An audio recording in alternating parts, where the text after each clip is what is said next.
वक्रतुंड महाकाय सूर्यकोटि संप्रभ निर्विघ्नं कुरु मे देव सर्वकार्येषु सर्वदा। त्वमेव माता च पिता त्वमेव त्वमेव बन्धुश्च सखा त्वमेव विद्या द्रविणं त्वमेव सर्वं मम देव देव। हे प्रभु, ज्ञानहीन, कर्महीन और भक्तिहीन होने के बावजूद आपके कथा का रसास्वादन अपनी बुद्धि क्षमता के अनुसार करते हुए धर्म पथ पे हूँ। कृपया अपनी कृपा सभी भक्तों पे बनाए रखना। जय श्री राम। आज होलिका दहन है, इसलिए आगे बढ़ने से पहले हम सभी भक्तजनों को सबसे पहले होलिका दहन की हार्दिक शुभकामनाएं देना चाहेंगे। और आपको एक बार फिर से मैं याद दिला दूं कि जिसे हम न्यू ईयर के नाम से जानते हैं, मनाते हैं 1 जनवरी को, वो हमारा न्यू ईयर नहीं है। हमारा नव वर्ष बस कल शुरू होने वाला है, चैत्र महीना का पहला दिन, प्रथम दिन। इसलिए आप लोग सनातनी लोग 1 चैत्र को ही न्यू ईयर के रूप में मनाएं तो अच्छा रहेगा। विशेष आपकी मर्जी, आप खुद बुद्धिमान हैं। तो जब भरत श्रृंगवेरपुर में पहुंचते हैं और निषाद राज जो कि वहां के राजा हैं उनको पता चलता है, तो निषाद राज को भी शक हो जाता है कि निश्चित रूप से भरत सैन्य बल के साथ आया है तो श्री राम के प्रति गलत विचार लेके आया होगा। और नेचुरली है, निषाद राज का एक सोचना गलत नहीं है, क्योंकि हमारे समाज में एक कहावत है कि जैसा बाप होगा बेटा तो वैसा ही होगा, जैसा परिवार होगा उसका खानदान भी वैसे ही चलेगा, बाल बच्चा वैसे ही होगा। कई ने श्री राम को 14 वर्ष का वनवास दे दी पुत्र मोह में, और कई का पुत्र भरत। तो निषाद राज क्या, कोई भी आदमी सोचेगा कि जैसी माँ वैसा बच्चा होगा। माँ क्या विचार श्री राम के प्रति सही नहीं था तो पुत्र का भी विचार तो सही नहीं होगा। इसलिए निषाद राज भी सैन्य बल के साथ भरत से मिलने के लिए पहुंच जाते हैं। और इसी बीच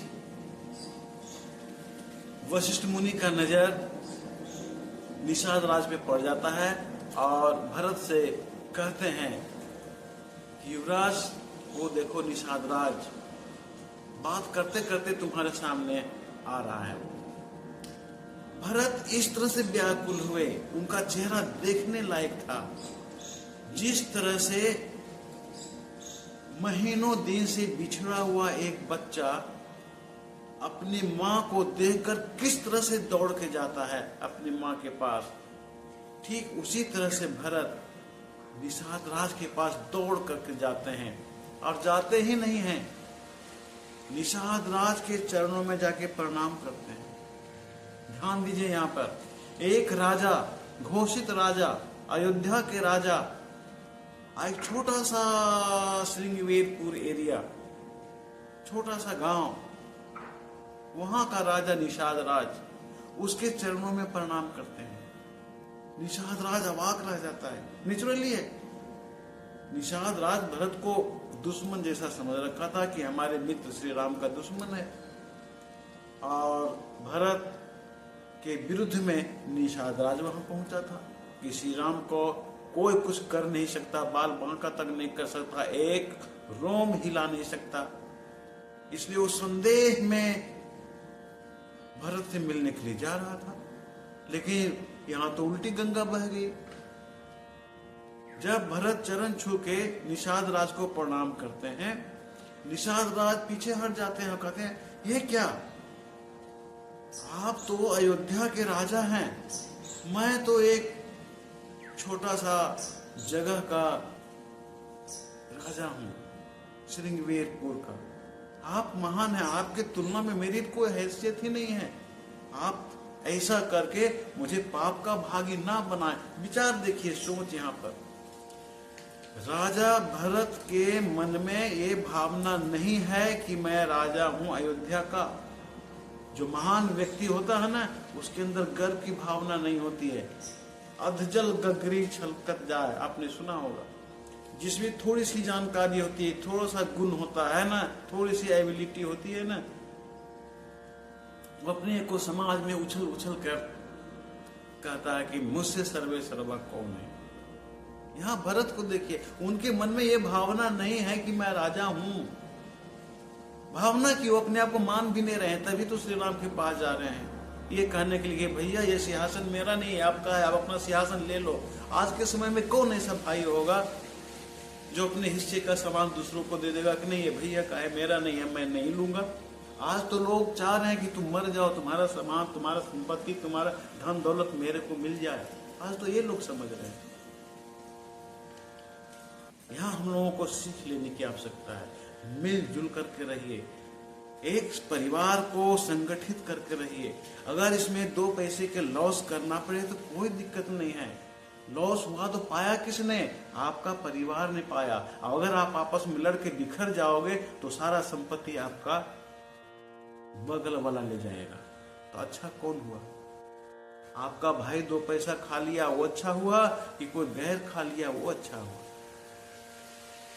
भरत कहते हैं नहीं भैया, नहीं भैया कहते हैं, ध्यान दीजिए, आप हमारे बड़े भैया श्री राम के मित्र हो, इसलिए आप भी हमारे बड़े भाई समान हुए, इसलिए मैंने आपको प्रणाम किया। निषाद आज भावुक हो जाते हैं। वशिष्ठ मुनि, वहां उपस्थित लोग भावुक हो जाते हैं कि भरत का दिल कैसा है और भरत ने इससे क्या साबित किया।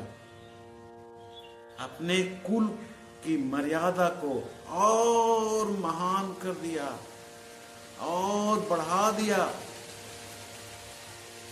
अगर आपके साथ आपका पुत्र आपके किसी फ्रेंड के पास गया हो, जैसे आप किसी फ्रेंड के पास मिलने जा रहे हैं और आपके साथ आपका पुत्र है, आप आपस में नमस्कार प्रणाम पाती किया, अब आपका पुत्र है वो आपके मित्र को प्रणाम ना करे, आपकी बेइज्जती नहीं होगी? आप क्या कहते हो? बेटा अंकल हैं प्रणाम करो, तो बेटा प्रणाम करता है। लेकिन अगर आप सोचो जरा कि बिना आपके इशारा के आपका पुत्र आपके मित्र को अगर प्रणाम कर लेता है तो आपका सीना गर्व से चौड़ा हो जाता है। अब आपका मित्र क्या सोचेगा? मुंह पे बोले या ना बोले, घर में जरूर बोलता है कि देखो कैसा व्यवहार है। इंसान सम्मान के लिए मरता है, इज्जत के लिए मरता है, धन दौलत के लिए नहीं मरता। जो कहते हैं ना कि धर्म ग्रंथ आउटडेटेड हो गया है, आउटडेटेड हम और आप हो गए हैं। धर्म ग्रंथ कभी आउटडेटेड हो नहीं सकता। तो भरत निषाद राज को प्रणाम करके अपने प्रसिद्धि को, अपनी महानता को, अपने गुणों को और अपने कुल के गुणों को, मर्यादा को, इज्जत को काफी बढ़ा दिया। आगे निषाद राज से पूछने के बाद निषाद राज बताते हैं कि क्या कहें भैया,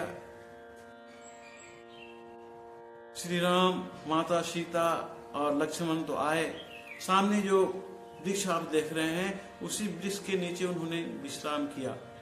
मैंने बिछावन दिया, घर चलने की बात की, मैंने खाना तक दिया। उन्होंने खाना स्वीकार किया लेकिन खाया नहीं। कंदमूल खाया और नदी का पानी पीकर पेट भर लिया और घास के बिछौना पर इसी पेड़ के नीचे सोए।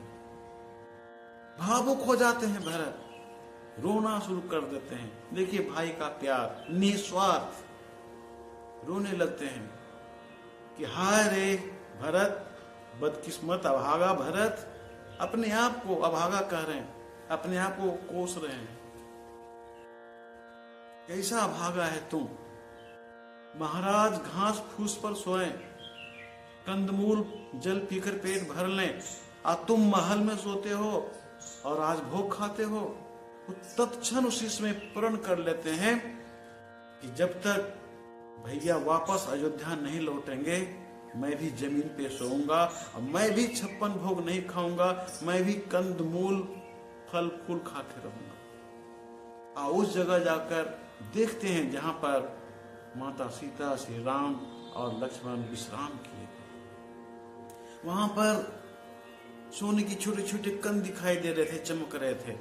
भरत को विश्वास हो गया कि माता सीता यहीं पर सोई है, क्योंकि उनके जेवर का छोटा छोटा कण यहाँ पर चमकता हुआ दिख रहा है। देखिए एक चीज, यहाँ माता सीता आज के समय में बड़े भाई की पत्नी को छोटा भाई भाभी कहता है, और एक से एक अच्छा से अच्छा, गंदा से गंदा मजाक करता है, जबकि बड़ी भाभी माँ के समान कही गई है हमारे समाज में।